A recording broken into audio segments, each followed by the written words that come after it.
Call the cops on me. On a mission to be champs since they let me free.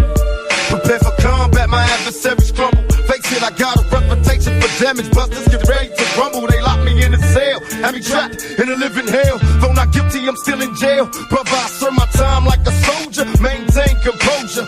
My shadow boxing the fight to the death, busting boulders. Every boxer with a pair of gloves. Best give up love. Here's a man from the makings of a thug. A lethal weapon, mind sharp. And in my heart, there's a wish to shake the world with the flurry of my black fist. Now once a high school dropout, now I'm the $1 million champ. Who's the next to keep it up?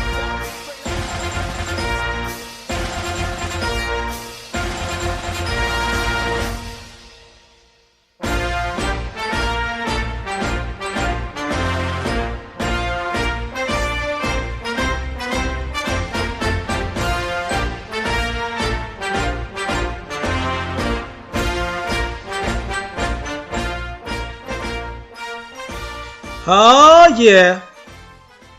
So let's get to this State of the Union. We making boxing great again, bitch. So, first of all, it's going to be this year. It's time to get back to basics. If you ain't beating nobody relevant, you ain't beating nobody. Your fight don't count. That's how it's about to go down. It's back to basics. No more easy, no-name opponents. Bullshit. Politics season is coming to an end. Now, I'm not talking about the fights that were made before January 1st. Because some of the fights that are upcoming, and, January, February, March, actually, some of them are good fights. But most of them are in that mode of, people was making bullshit easy fights to get over and get away with. I'm telling you, the fights from January 1st on that are made then, you're going to have to get that work. Oh, you ain't going to be able to bullshit your way out of this. No. This is not just a promotional thing.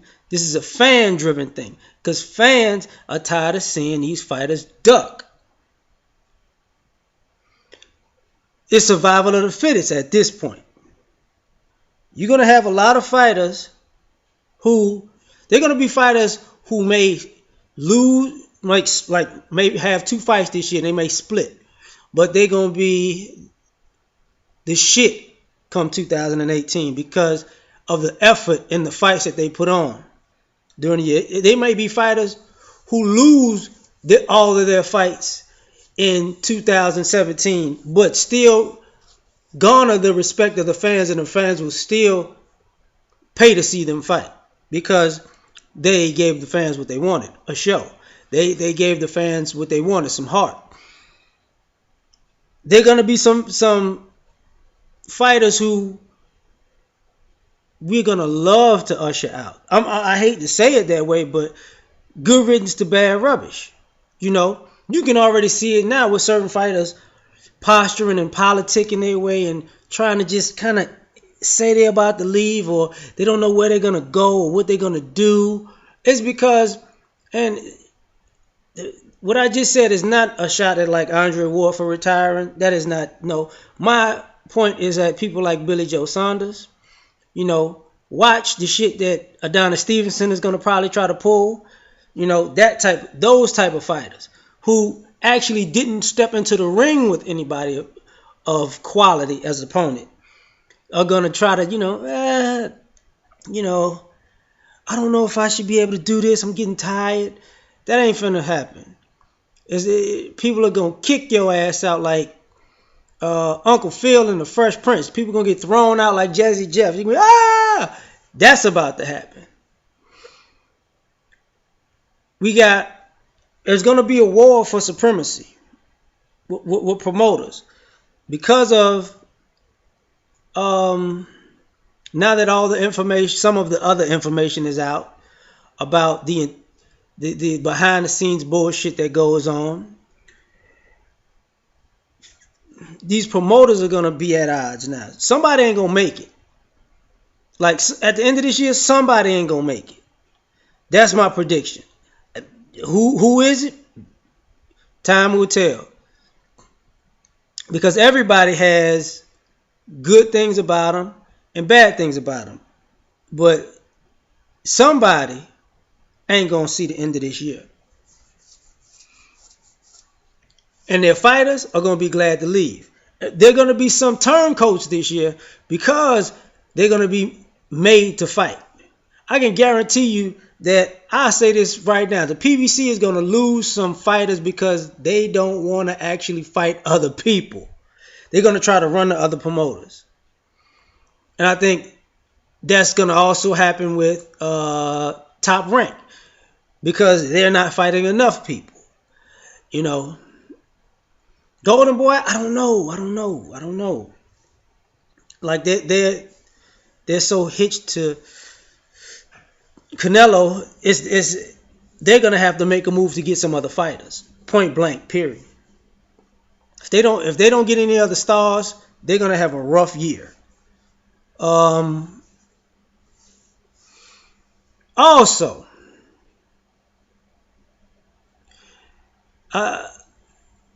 the pound for pound top list is about to get completely destroyed. Like Manny Pacquiao is still up in the air. Like, why is he still fighting? Maybe it's just love for the sport. That's understandable. But since there's nowhere for him to go, he's gonna be kind of like LeBron James. Yeah, he's the MVP as long as he's playing, but we just need new faces. So that's gonna be a problem. Good problem to have sometimes, but not so good with Aaron, you know. So with him being just pushed aside because he's too good for everybody else, you know. Who else is going to be on this list? You're going to have a lot of different fighters. A whole lot of different fighters. All fighting for position. You know,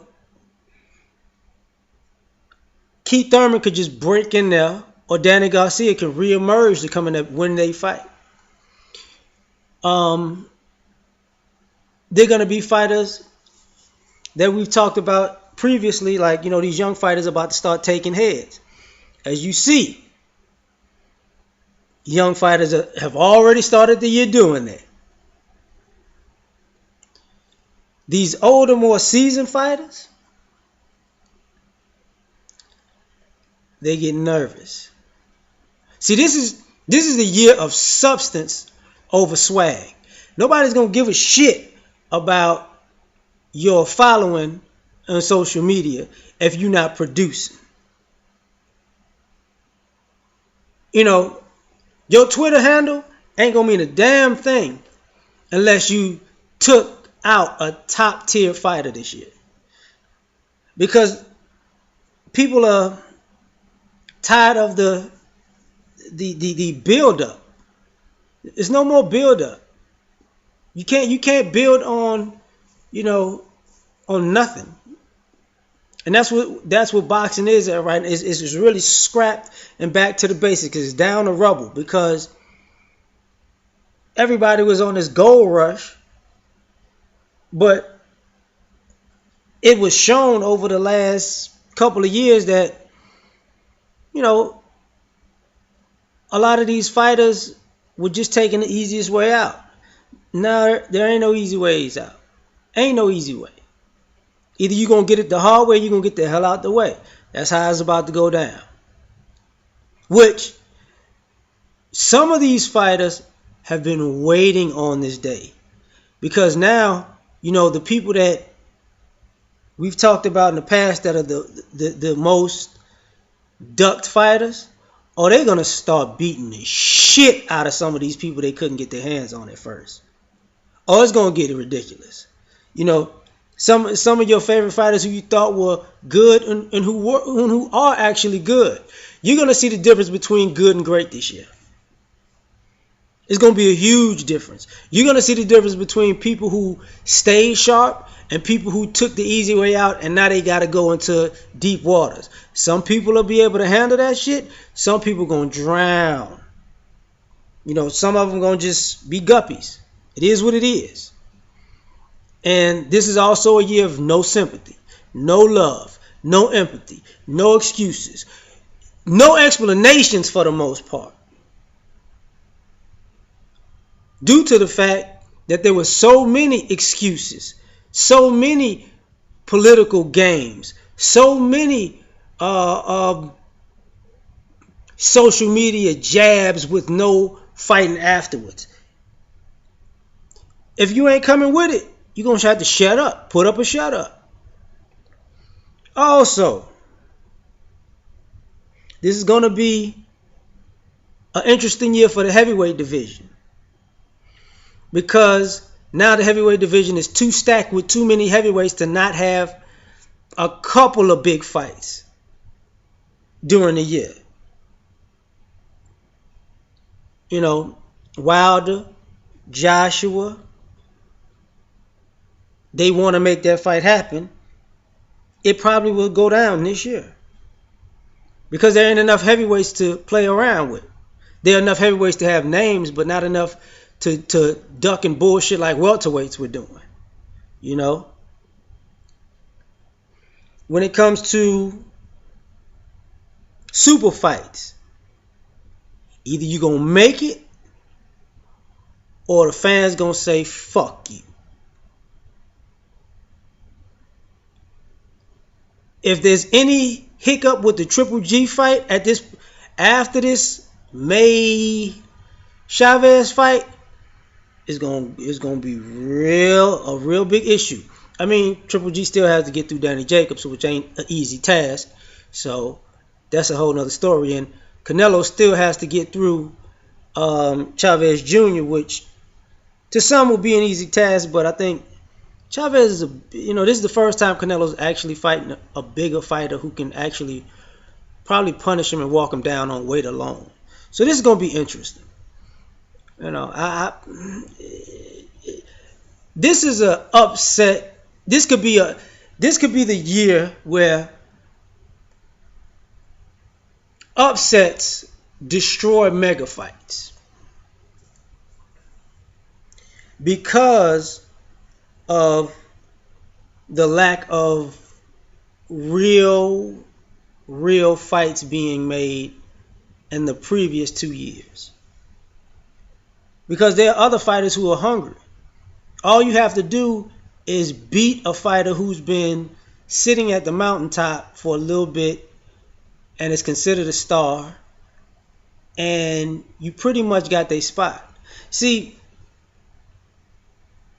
that's the position Canelo's in. If you beat Canelo, you're the man. If you beat Triple G, you're the man. If you, in a sense, even with Garcia, Thurman, if you beat Garcia, pretty much you're the man.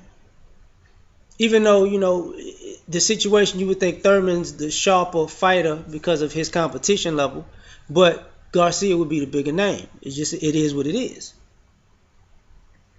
If you knock out Joshua, if you knock out Wilder, you're the man. There ain't there ain't a gauntlet to run anymore. There's going to be a line of people to beat afterwards. But once you beat the top dog, that's it. All you got to do is get the top dog to fight you. And the top dog can't run anymore. Top dog can't hide. It's feast or famine. Either you're going to be in beast mode or bitch mode. It's one or the other. There ain't no more games.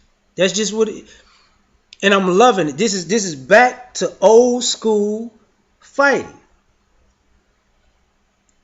We're going to see the rise of the fights leading up to a mega fight, because people are just it's going to be like a Sweet 16 in a sense.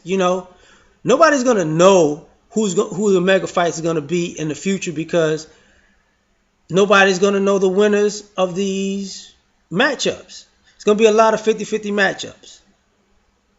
And the cream are going to rise to the top. And then they'll make the fights out of that. No more this giving let's give you the easy path. Let's give this other person the hardest path ever. And if they make it, cool. If they don't, they get upset. We can make a super fight with a guy who we know you can beat easily, who just had a good night. It's not going to happen. Also,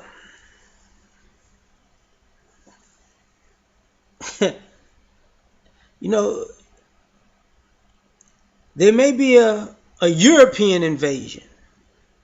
Because if Shannon Briggs could go to Europe and wind up becoming a heavyweight champion, don't be surprised if other American fighters in different divisions decide to go to Europe to get titles from those European fighters.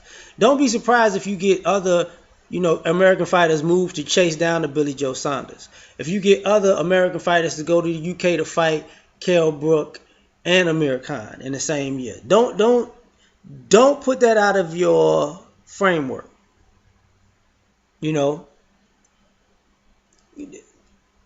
Don't be surprised because people are going to have to go across the pond in certain things.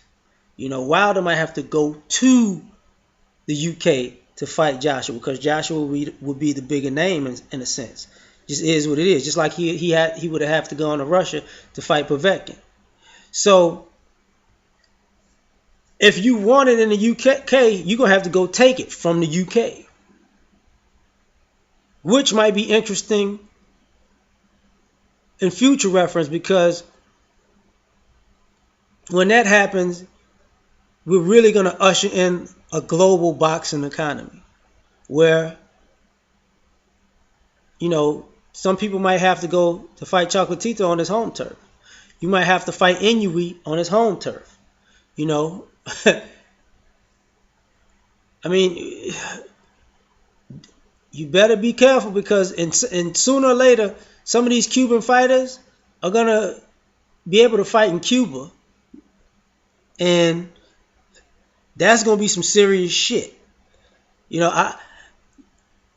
I don't know if it'll be this year or next year, but don't be surprised if somebody like Rigon Dial or, Lara are able to have a fight in Cuba, a title defense in Cuba,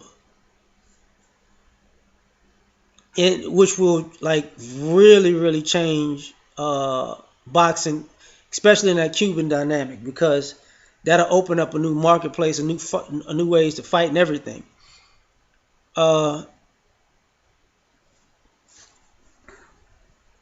Another thing that global market is gonna still work internally, just like we talk about Fresno, just like we talk about oh my goodness, where is he from? Nebraska, Omaha. They're going to be other hometown fighters in places like, Joe Smith is become a name. He might just start fighting in his hometown, just like Wilder was fighting in Alabama. Don't be surprised if these fighters who pop up from these different places, just like Errol Spence, their star power might start bringing fights to Dallas. It is what it is because he hasn't disappointed in his appearances. He hasn't disappointed at all. So what's gonna happen if he decides, hey man, let me see if I can get a fight in Cowboy Stadium or the Mavericks Arena? It's gonna happen. This shit is gonna happen. So now there's gonna be a lot of home field or home turf, whatever you want to call it, home field advantage, which will be great because now these contenders are going to know automatically because you're going to have boxers who are going to expect the deck to be stacked against them. So how do you have to win? Either spectacularly or by knockout. You're going to have to dominate or just decapitate to get a win. And that in itself is going to push boxing to a higher level because people are tired of getting cheated. People are tired of these decisions. People are tired of these, as Angelo called it, petty thefts or robberies or just questionable decisions. This is going to be a year where people are going to, fans and fighters alike, are going to want clear, decisive decisions. Even in the tight fights, people are going to want, we want a real winner and a real loser. If ain't no real winner, real loser, damn it, it's going to be a draw. But you better earn that.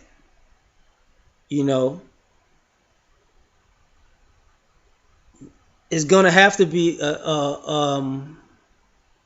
addressed at some point in this year.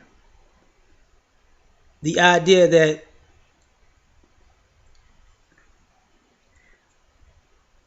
not only is testing beyond the issue of random yearly drug testing, is who somebody between VADA and USADA is going to have to just step up and mandate what fighters do. You can't just pick and choose when you want to do random blood and urine testing at this point because it's too much bullshit going on. So somebody is going to have to just say, look, some commission is going to have to say, look, if you want to fight in a big fight, not even a championship fight, you're going to be subjected to random blood and urine. I don't care about your reputation. I don't care about your name. I don't care about, we got to start from the top down. Because it's time to clean up the sport. Not just in word, but in action. And to clean up the sport, you got to clean up the sport's image. It's going to have to be a difference in the way fights are judged. It's going to have to be a difference in the way referees referee certain fights. There's going to be a certain difference in the way people are going to be biased in announcing fights, like while the fights are going on. It's going to have to be addressed that is momentum winning a fight? Is you're liking a person more than another person winning a fight? Are we actually judging the fights on, punches landed, punches thrown, ring generalship? Or are we judging this shit like the Pro Bowl and the NBA All-Star game about who we like the most and who gets the most votes? We're going to have to start questioning ourselves as fans of boxing and question, are we seeing what we're seeing, or are we seeing what we want to see? Sometimes you just going to have to take the bitter pill of your fighter won, your fighter lost, your fighter got a gift, your fighter got robbed. We just going to have to take that and call a spade a spade,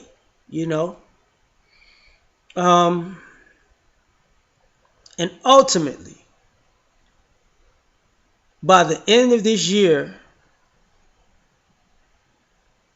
we're going to have a clear pound-for-pound champion. Because whoever is the pound-for-pound champion at the end of this year is going to earn it the hard way. So, like I said, we making boxing great again. Peace. That's right, JP. We are making boxing great again. And just like our new president who's about to take office here in a couple days, why do we have to be politically correct? Shit, if it's good enough for the big man on top, then it's good enough for us. So unlike other State of Boxing dresses, this is going to be a little bit more hurt feelings. But let's get down to business. 2016, the year of the mismatches, kind of follows up 2016 or 2015, where was mismatch after mismatch. Yeah, we had some good fights sprinkled in. And all the people who want to say it was a good year of boxing, they're only telling the half truth. Let's be honest. Only half the truth is being told. Yes, there was some good matchups, but sprinkled in was a shitload of bad matchups. There's just no way around it. Whether it was a bad year for Top Rank or a bad overall year for PBC, and I ain't talking money-wise. If you want to say they had 5-6 great fights, that's awesome. Except for the fact they had about, I don't know, about 80-90 shows total. I don't know if it was that much, but it's got to be pretty damn close. Seemed like it was a show a week, plus sometimes it was 2 or 3 in a week. Say 75 shows. So if you have 5 to 10, say it's 8 good, really good, high quality matchups like we got with Porter versus Thurman or Santa Cruz versus Frampton. That means 90% of what you gave us was below that. And probably a good 30% of that was pure shit. So it was not a good year for boxing. It was a very average to below average year. And you go back to the beginning of our show. Our first show was December 9th, 2012. Starting our 5th year here on this show. And we had been talking about doing a show for a while. And we say, all right, we're going to do it the night after Manny Pacquiao versus Juan Manuel Marquez, number 4. That was December 8th. That's how I remember the day when the show started. So we started off with the bang. And then the next month we do another show because it wasn't every week back then.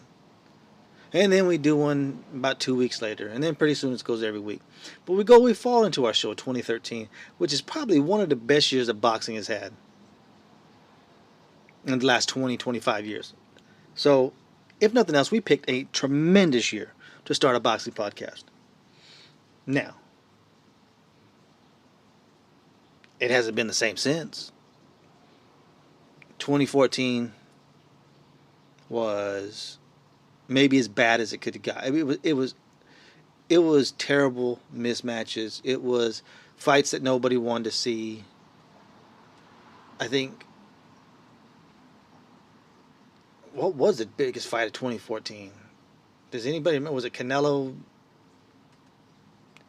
Yeah, I think it was Canelo and Mayweather. Just a terrible year. 15, the same thing. 16 got a little bit better. It was a slight uptick. I will give it that. 2017 already lined up to be better. Now, just because the first 3 months is lined up to be good, that doesn't mean that we're going to get everything that we want. And we know that. I think 2017 is going to be a really good year. I wouldn't say a great year, but it looks like it's going to be a really good year, like the B plus type year, where a lot of really good matchups. But unfortunately, I think it's going to be known more for the fights that didn't happen. Canelo Triple G, not going to happen this year. As far as I'm concerned, I said, like, we can go back. I was the first one that I'd heard say this. And it was 4 days after they announced that Canelo and Triple G are fighting September of 2017. And I said, there's no way. It just doesn't make sense. They had already pushed the fight off as long as they could and as it was. So why now are they going to end up pushing this fight for a September date when the May date is the bigger selling date? It almost always is the bigger selling date. Why? Because Cinco de Mayo is a bigger celebratory holiday than Mexican Independence Day. Because not only, Mexican Independence Day, let's be honest, who celebrates that? Mexicans. Who celebrates Cinco de Mayo? Every fucking body. Oh, your black friends, your white friends, it doesn't matter. We know the Mexicans are celebrating it. Yes, we celebrate that shit. Why? Because it's a reason to drink. If there's a reason to drink, trust me, we're going to celebrate the shit. But everybody celebrates it. So it's a bigger payday weekend. So I said 4 days after they announced it, this fight is happening May 5th, 2018. They drag it out for a multitude of reasons. The last being, by time that comes around, Triple G turns 36. 36 is a magical age. There's a lot of fighters who have gotten old at the age of 36. And maybe Triple G would be one of those guys who got old overnight. We'll see. Doesn't look to be that way, but I can see where Golden Boy was thinking all along. So that fight, not going to happen. Everybody, Manny Pacquiao's getting ready to go on this world tour, which is bullshit. Let's just be honest. Let's call it what it is. And I've said this about a lot of fighters. If you want to keep on fighting, then you fight for a reason, and it ain't just to make money. If it's just to make money, then I don't want any part of those fights.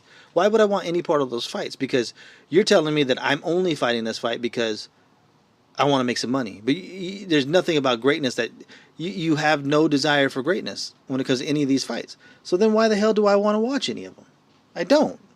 So to hell with this world tour. I understand why they're doing it. That doesn't mean that I agree with it. That doesn't mean I co-sign to it. So I call it what it is. And it's a money grab, and I'm not going to be part of it. I'm not going to be paying. I'm not going to pay for those fights anyway. But honestly, you guys shouldn't be paying for those fights. It's total bullshit. There's no way around it. Everybody wants Manny to fight Crawford, and I'm to that point. If you're going to fight, there needs to be some kind of risk, right? There needs to be something on the line. But when you're fighting fights like this for paychecks, there's nothing on the line. So that fight's not going to happen. No Crawford and Manny. No Manny versus, I don't know, Keith Thurman, Errol Spence, somebody like that. That ain't going to happen. I guess the one big name that could come is if somehow the Mayweather-Pacquiao 2 fight comes about, which I don't see happening now, even though I did predict it. I don't see it happening anytime soon. I still think there's a chance that fight happens because Floyd is determined to keep his name in the spotlight, as we saw with both Gervonta Davis's fight and Badou Jack's fight. Nothing Floyd loves more than himself. Even more than money. Money loves himself. Boy, he loves him some Floyd Mayweather. So that's the only thing that could happen. How about the Ward Kovalev 2 fight? God darn, that seems like that shit's already in jeopardy. I mean, we can go in on Andre Ward, but we won't. We'll save that for the show. This is that state of boxing. So I don't think that fight's going to happen. And those are 3 of the biggest fights that the boxing public would want. And I don't think we're getting any of them. So they're going to be marred by that. I think, of course, the Triple G Canelo fight is going to be the big omission, I think.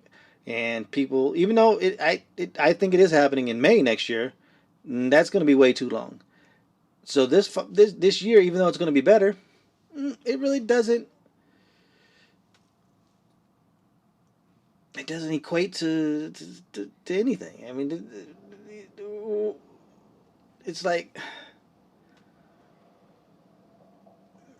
we know why they're pushing it back. We know everything of why this fight is being pushed back because of how big of a cash cow he is.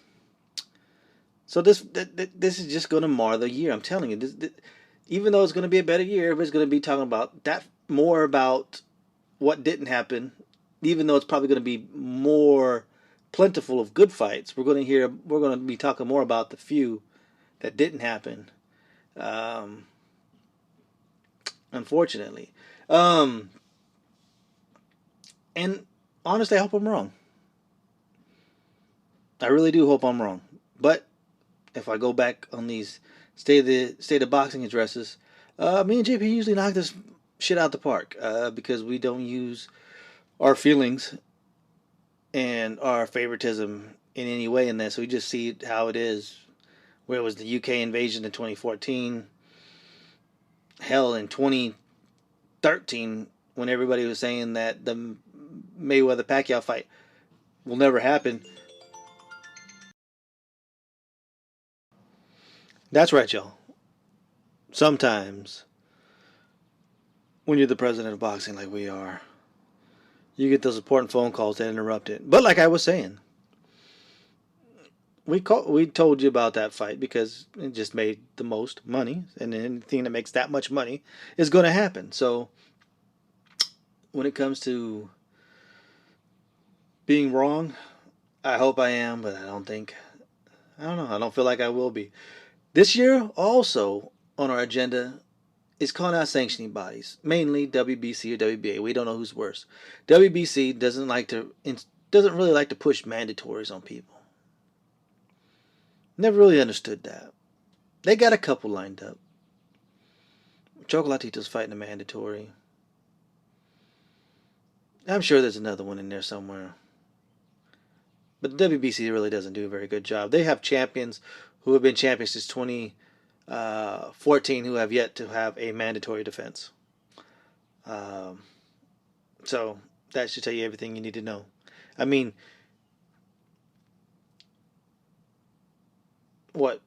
maybe they had 2 or 3, maybe 4 tops mandatory defenses last year?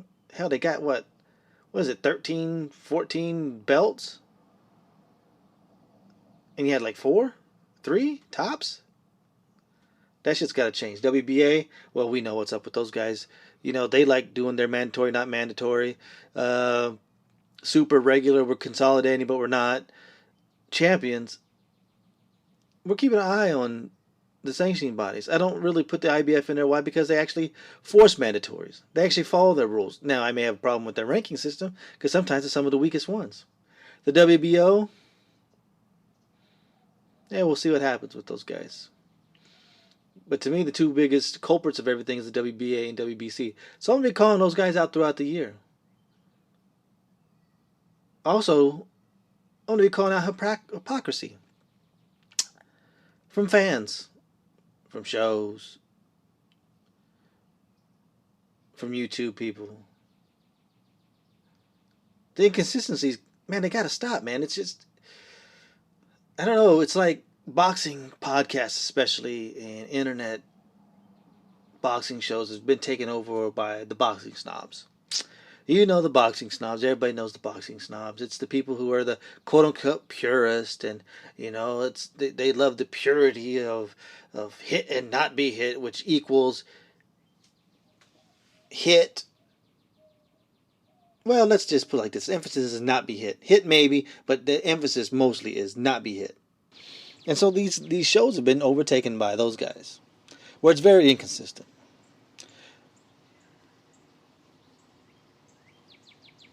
It's like, we do a quick rundown of Ward and Kovalev, and how different that was for people, All of a sudden, landing clean shots didn't mean as much because, now it was about ring generalship. Yeah. The knockdowns don't count as much because, it wasn't by the ring general. The ring general didn't hit the other guy as much.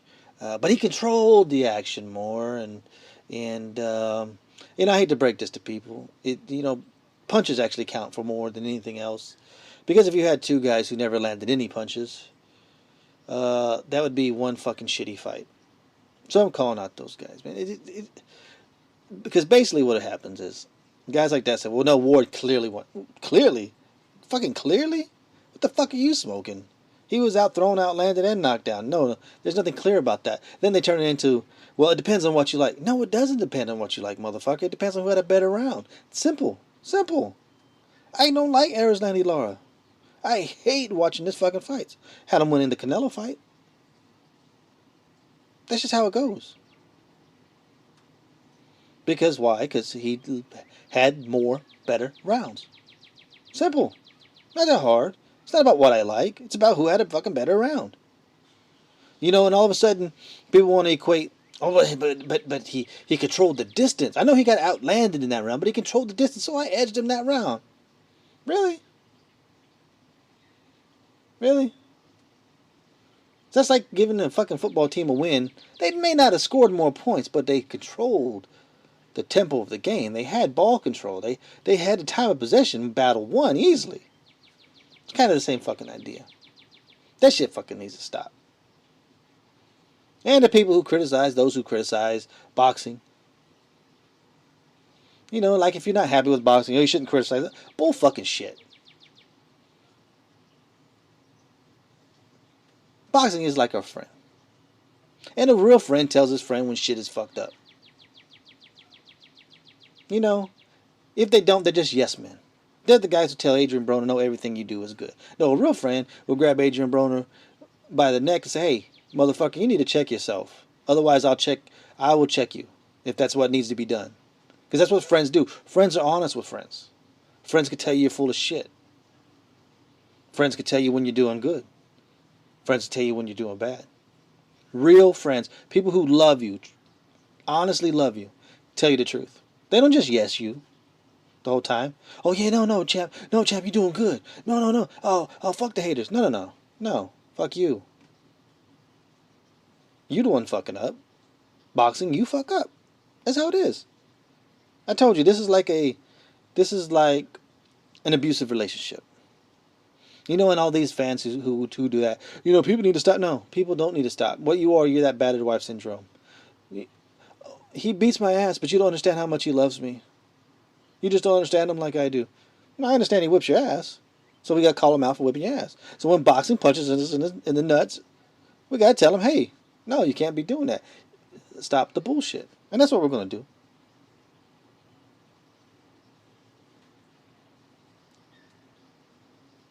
Finally, let's get into the old guard. Oh, these motherfuckers hang on for all. We thought we were almost done with them. We thought we were done with Manny. We thought we were done with Floyd. We thought we were done with Cotto. Oh no, we get a Manny World Tour that nobody asked for. We get a Cotto versus Kirkland fight that nobody asked for. We get Floyd interjecting himself and trying to make fights with him and Conor McGregor that nobody asked for. Fight tough, or get the fuck out, or both. Fight and get the fuck out. Fight these last fights, get the fuck out. You know, everybody says stuff like this, and this shit cracks me up. They did it with Floyd in his last fight. Oh, he deserves a fight against, Andre Berto. You know, he does. You know, you have people now. Oh, man, he deserves that world tour and the fight with Jeff Horn. No, he doesn't. He's a fucking professional fighter. This is the business to see who the best is. I know Floyd told us a long time ago, it's not about seeing who the best is. Yeah, it is. It's exactly about seeing who the best is. If old ass Bernard Hopkins can get in the ring with his last two fights and get the shit knocked out of him get knocked around the ring forever by Sergey Kovalev, the monster of the division at the time, still is as far as I'm concerned.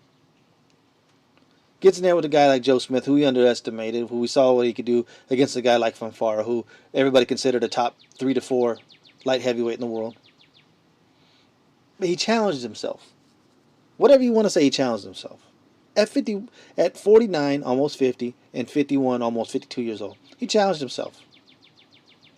He didn't think, oh, I deserve a fight, so what's Divorce Cloud doing again? Maybe I'll fight him, or maybe I'll bring up a small guy from 168, and maybe I'll fight Arthur Abraham at the end. No. That's not what he did.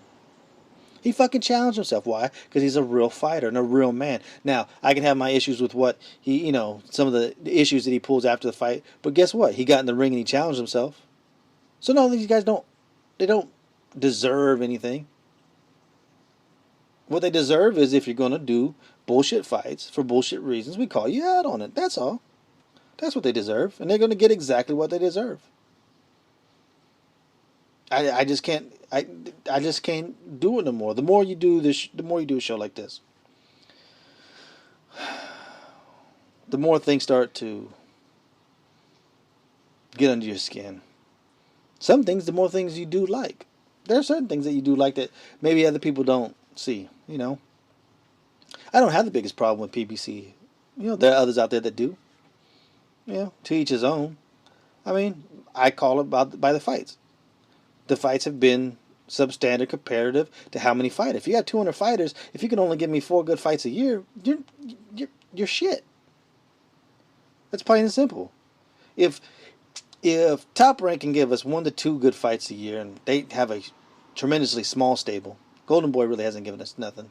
Maybe they will, hopefully, with this Curtis Stevens David Lemieux fight that they got signed.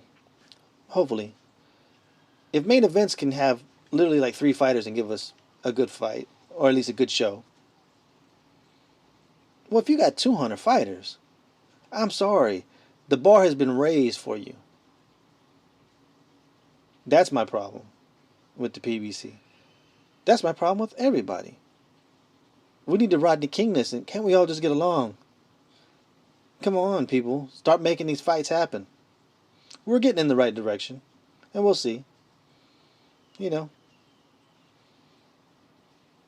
Canelo versus Chavez Jr. It is what it is. But hey, it is a PBC fighter. It is a Golden Boy fighter. So goddamn it, if they can make a fight, anybody can make a fight together. So let's hope that this is a step in the right direction. I think it will be. And as the financial strains get on the PBC, which I said a while ago, I think we're going to be in for a much better year. I think they're going to be more willing to work with other promotions, which is a good thing. There's nothing wrong with that. That's exactly what we want. We want the best fighting the best. That's what this sport is supposed to be about. That's what any sport is supposed to be about. Who is the best? And you don't find that by seeing who's the best on HBO, who's the best on Showtime, and who's the best on the PBC, and who's the best in Top Rank. No, that's not how you find out who the best is. You find the best out in the ring. Who's the best in the ring? That's what it's all about. So let's pray together, get a little campfire, we'll sing Kumbaya, and we'll have a good time, hoping for the best for boxing. That's what we want, that's what we need, that's what we expect, and that's all we're going to settle for. It's really that simple. So with that, we thank you. Boxing America, welcome to 2017. And here we go with the show.